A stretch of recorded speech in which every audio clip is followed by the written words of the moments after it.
এখানে 120 Mbps দিছি, আমরা এখানে দেব শুধুমাত্র 10 Mbps। 10 Mbps অ্যাপ্লাই, ওকে। এখন আমরা চেক করব এটা 10 এর উপরে যায় কিনা।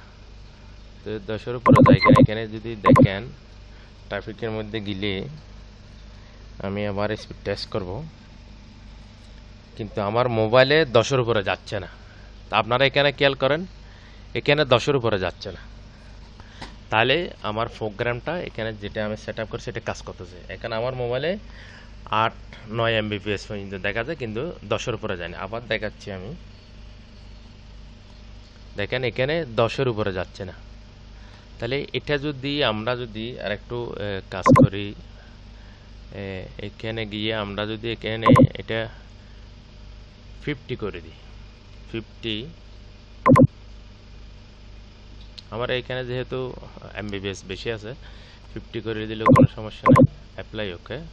আমরা আবার চেক করব ট্রাফিকে গিয়ে, আবার মোবাইল থেকে রিফ্রেশ করি। দেখেন এখন মানে এক টানার মধ্যে 50 এর উপরে গেছে। মোবাইলে কিন্তু 50 এর উপরেই আছে, 50 এর কাছাকাছি আর কি। এখানে কিন্তু 50 এর উপরে গেছে।